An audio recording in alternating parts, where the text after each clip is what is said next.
So these are Aaron Falcon, you said? Aaron Kaufman from Aaron Kaufman. Yeah, Gas Monkey Garage guy. He had a Falcon from back in the day. And it's just boxed upper and lower control arms. Got it. It's got a ball joint. It's angled a little bit, so when you do lower the car a whole bunch, it doesn't bind on the ball joint, and then out and coil over. So does the coilover sit? Does it still sit on the top of the? Yeah. It still sits in the factory spot. Yeah. It's not like the street or track that's down below. It would probably be more smoother at that point, because when you're going around concrete roads like we have out here. The concrete roads here are terrible, by the way. Yeah, you live in the worst part of town. I hate driving this car down there. Or you're down there. Well, yeah, and I zigzagged to come up here through some farm to fuck or whatever. It took you all the way back around the farm to market thing. Farm to market, yeah. It took me forever to figure out what that meant. But So, all right, and then you get the 8.8 in the back. You narrowed it to fit. Well, I narrowed it so I could get go out of the spotty drag wheels I put up in the attic. Okay. Bilstein coilovers, Meyer Racing's 4.5 mid-eye Leafs. Yep, I see that. Back end's pretty simple though. You need a wider tire. Needs a wider tire for sure. That thing does not hook. Dude, pictures do not do this car justice. This thing is beautiful. So for those of you that don't know, this is Aaron Cox's 250 and his 66. And this thing's mean. So what size is the turbo? 62, Gen 2 low bearing. Got it. And then you've got a Super Sniper on it. No, I got the X-Flow, which is like... Oh, you have the X-Flow. Like yeah. It's like a Super... Yeah. It's got the... It's still got the 3 outputs and the 3 inputs and all that good stuff. And just for the record, Aaron does not have problems with his Sniper. No, I think it's just, dude. I think it's only the basic snipers have problems. Yeah. I think the QC for the Super Snipers are better. Did you? Is that the valve cover as you got it from Jose? No, I tried painting it because I didn't like the. You didn't like the crinkle. I didn't like the matte, the flat color. Right. And I tried painting. I'm gonna powder coat it this winter. I don't know. I kind of like the gloss on it. Mine's got the I'm gonna powder coat gloss, but it didn't come out great, so I gave up on it. Like there's like big nicks. Yeah, like the castings are not great, trash, especially the lower castings on these. I mean, Argentina, right? Yeah. You know, but they're. I mean, it's still pretty nice. Yeah, I'm gonna take it to a guy who does like powder coating and just like have it like slicked up, like right. You know. Right. Yeah, I mean, you take it to a pro, they'll do it. I'm not gonna do it. And that's a 221 head. Yep. But you opened up the manifold. It's a 2-barrel manifold, but you opened it up. Yeah. So it cut off the 2-barrel, milled down. Jeff milled it all the way down, and I just welded on an adapter. 4-barrel adapter. Actually, it's a spacer. Yeah, it's just a spacer that you welded on there. Yep. Aluminum melt welds pretty well. So. Yep. And then this is you get blow-off valve here, nope. right? Or wastegate. Wastegate. Sorry, excuse me. Wastegate. Blow-off valves over here. Blow-off valves over there. And then you don't have an evap system on this, do you? What do you mean? Crankcase evap. No, it's just vent to atmosphere. Just vent to atmosphere. I have that electric pump that just wouldn't really actually pull a real good vacuum on the engine over there. I have another one up here that didn't pull a really good vacuum. I got another one from Summit. Mm-hmm. I tried to use a Chevy truck one that people say works flawlessly, but they just don't pull vacuum. Got it. Well, you used up every ounce of real estate. I got plenty of room over here. It's very easy to change the plugs on this. Let's give you an idea of the hat. So he's got the carbon fiber hood on it. Everybody thinks this thing's a V8. I know. It sounds like a V8. Yeah. Right on. Yeah. I'm gonna probably this winter I'm gonna get the nice aluminum hood hinges on there. Now you fabbed up the turbo manifold for this, and then it's what size is that? 3? It looks like 3 inch. All the way back, 3 inch, single 3 inch all the way out. Yeah. It's plenty. Yeah, plenty for a small turbo. I got a 66, 64 right there. Oh, okay. Nice. Ooh. Ooh. That's a mouse pad on one of the cars. What is this? That's so weird. And that's KKS radiator. Right? No, it's a cold case. Remember the KKS? That's right. Yeah. I forgot about that. Actually, KKS is gone, right? It's actually still sitting over there. Oh yeah, I see it sitting over in the corner there. So this is a cold case. That's right. Yeah. That's what I put on my truck. No problems with it. No. It's a 2 real 1-inch. Yeah. It's not this cheap 3-core stuff. Yep. Right. With the tiny little. Mine's got my truck has the 2-core cold case in it. It works flawlessly, and then you get a spall on the front of it. Dude, 105-degree weather. Yeah. Yeah, with just a little Mishimoto fan on there. Yep. And that's your oil cooler. Yep. And your intercooler. Oh, by the way, pro tip for all the boys: make sure you match up, brand to brand of hose, and if you're going to use push lock. Yeah, because they'll slip. Yeah. Because you can. You can push lock on and don't have to use the. Those are Oedeker. Is that what they're? Is that what they are? Are those Oedeker clamps? They look like. Yeah. Is that what their real name is? Is that the one that's got the little pinch? Yeah. Yeah, those are. Some people call them Oedekers. Yeah. Yeah. Got them -8, -6. Yep. Right. But you normally don't have to use it on push lock up to 100 psi. So right. Oil pressure ain't gonna be 100 psi. But. Right. So you're running with the Sniper. You run 60 psi with it. Yeah, I guess you have to. Actually, no. I'm only running 48. It likes lower psi at idle. Oh, because of the duty cycle. Yeah. But and that's why you're running out of fuel. Yeah. So yours are 120 at 60. And that's why I was contemplating ripping all that out and having just a throttle body for itself and running off of HP, because the Sniper can't. I don't think the algorithm is stretching far enough for how far I'm asking it to reach for this thing. Right. So I want almost no fuel idle, because this thing idles pretty decently, and then I need all the fuel in boost. So I'm hitting 80%, which is probably around 600-ish, 650 horsepower with the low fuel pressure. But it is a rising range adjustable fuel pressure regulator. So I mean, for every pound of boost is giving me a pound of fuel pressure. Right. Are you still having? Is there oil sneaking into anything? You got that mostly resolved? No. You know the problem that I had. It's still. I do still have it when I turn. I'm gonna pull out whenever I get to it, and I actually want to pull the head off car. It's not annoying anymore because I use this stuff from Loco Moly, which is a stop smoke. Yeah.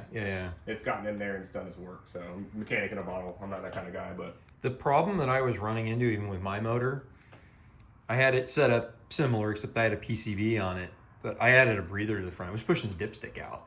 Oh yeah, this one mine's not. Okay, it's not. Yeah. No. As a matter of fact, I was with Colin. I mean, this is.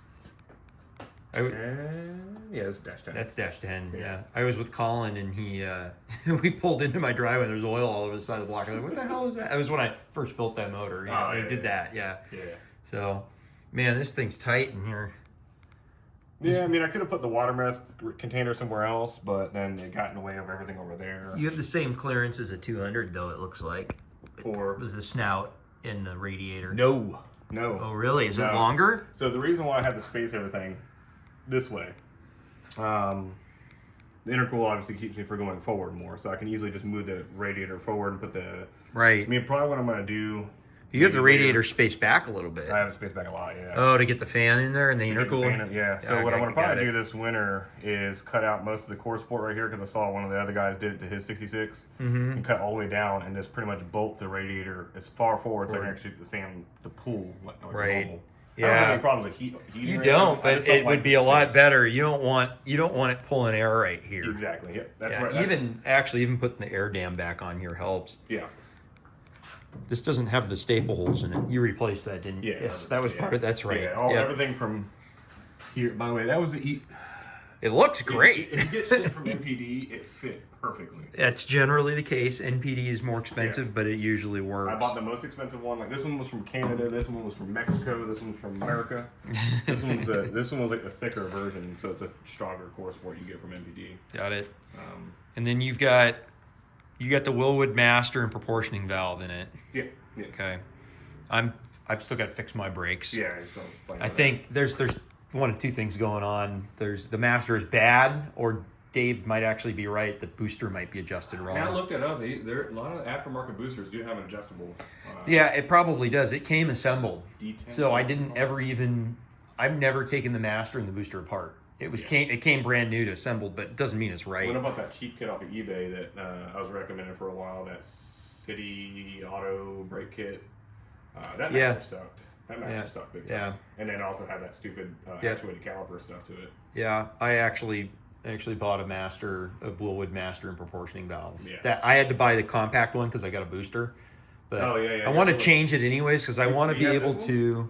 You have that? Yeah, not that master. That's the full size one. I can't fit it with the booster. Oh, I had to get the compact booster, so it's a little shorter. but that proportioning valve, except I'm putting the proportioning valve on the other side. Yeah. Um, I do like the adjustability on that. You can put it on whatever side. yeah, they make a bracket that flips it one way or the other. You know, if I was building this yesterday, or in the future, I would have known to put that proportioning valve over here. But it's not a big deal.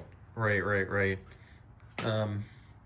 And then you've got the disc. You have the same disc kit that I have on the front, except you went slotted and drilled. Yeah. That's 'cause it looks cool. It does. Yeah. Ooh. It looks cooler and it makes noises. Mine were super noisy for a while when I first got them. Because they have to wear in. Yeah. Yeah, I went with the standard ones. It was the first thing that I did when I bought the car. I had like a week and I bought disc brakes for it because, you know, it just makes sense. Well, and then adjusting the drums every like 50 miles, I swear to God, when I first bought the car, was terrible. Right. Or just really annoying. They're like, oh, you don't know what you're doing. I was like, yeah, I'm freaking master mechanic. Shut up. It's drum brakes are very simplistic. As long as you take a picture of them before you take them apart. Now you put a TKO 600 in it? Yep. You got a TKO 600 in it. Yep. And that's more than adequate for this. That's like the last thing that you I might did. be reaching the limits of it though. It's Yeah. like 600 foot-pounds of torque. Yeah. I've already reached it. I'm interested to see what this thing actually like dyno's at, but Yeah, with it actually having water meth inside of it. yeah, with it having water Because I meth. put Well, and it's I put the water meth gauge right here, so I couldn't see that it was yellow. You got a bigger cam in this now, and you're running a solid. So Yeah. you went to which is the right way to go. Honestly, now that I put a stick in mine, I would put a different cam in it. Yeah. I put a smaller cam in mine specifically because of the C4. Yeah. And C4s are garbage. And if it wasn't such a pain in the ass, that motor runs so good right now, and it has no problems. I'm not fucking taking it apart. No. If it blows up, then I'm taking it apart. Yeah, the car looks slick. Yeah. I mean, I think somebody's recushioned the seats because they're actually still pretty nice. Right. Right. I know you put the troughs in there, and then you got to put seats in it too if you're gonna run it. But fuck that, dude. If I'm gonna go, if I'm not going to a real sanctioned event, I'm not gonna compete anyway. Yeah, exactly. I know it's a 10-second, 9-second car, maybe. Yeah, but they're gonna throw you off. They're gonna throw you off unless you put a cage in it. Okay, yeah, you got to put at least like if you hit 9.9 or faster, you have to have at least a 10 point in there. Right. I don't have a harness bar, so. Right, But exactly. these are kind of nice though, because I mean, for safety features, so you don't go into You your go steering here, wheel. yeah. That's why I put the can still go into you. Right. But, that's why I put the 3 points in mine. Same reason. Yeah. And also when you hit the twisties, it's kind of nice being classic seats. Got to get in on that. Sticky, yeah.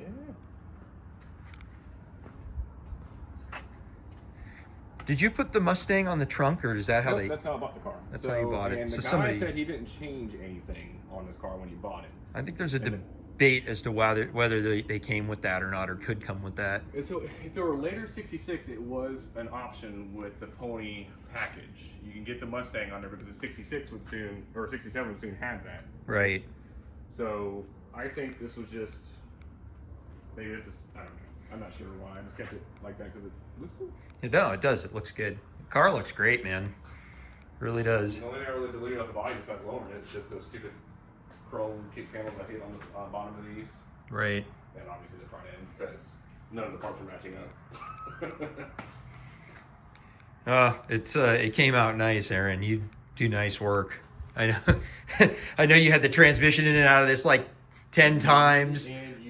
And this motor's been in and out a bunch of times, and then you put the head on it, and I guess it hasn't. Well, the smoking problem probably wasn't the block was even. I mean, yeah, the rings were mushroomed, but the head was smoking. The head was smoking. It wasn't the block. Yeah. Because when I pulled the head off of it and I put the Argentinian one on and it built all the stuff for it. Right. It was smoking then. Right. But it wasn't smoking when I took the car apart. Yeah, there's like a porosity issue or something with these. These heads they're awesome, don't get me wrong, but they're also not awesome. Yeah. And by the way, for anybody that's wondering, the vintage inlines heads aren't much better. We did a ton of work to that head on my car. Yeah, I think like probably what you're talking about. Maybe what I'm gonna do eventually, when it really gets on my nerves, is take the head off, take it to a race car head guy down the street, which is kind of nice in Denton. Yeah. and just have him go through all the seats because I think it's leaking. Not the seats. I keep on saying seats. The valve spring. The seat. The spring pockets. Pocket. Thank you. Yeah. I think It's leaking probably through that. it's probably getting around the guide or something like that, or it's going through. I don't know. I think where the guide goes up into the head. I think Yeah. it's leaking around the guide. Yeah, it's very because possible. I put some epoxy around that, and Yep. that calmed it down massively. Yep. But it still gets right. So I think it's a porosity thing as well, like you're talking about. Because It's race just car, weird, you turn and it smokes. it's Like a little smoke. accumulating somewhere, and then when you turn, it's getting into Yeah. the intake port or something like that. It could be something weird. I with mean, this oil. you don't. You've taken the sniper off. It's not getting down into the. No. It's not getting No, down into the I'm intake. borescoped through Yeah, it. I need to put a catch can on mine. It's just getting a little. I'm getting a little bit of oil in it from the PCV, Yeah. but it's not a big deal. These are on Amazon. They're like $80. I have one. Oh. I got one. Yeah. I just don't have time to put it Didn't do start- in. I remind you that I drove my car for 2 weeks to work and back with with the rear brakes dragging. You know, that's how much time I have to fix it. Yeah, shake it 85 times before you start it.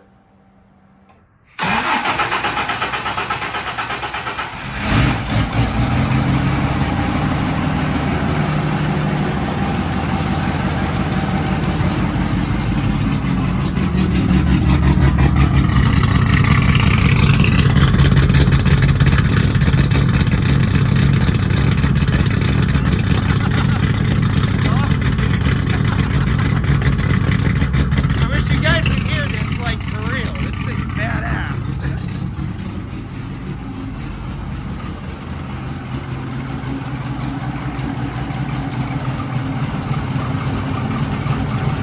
Ooh, spinny, spinny. Shiny, spinny. Car looks great, dude.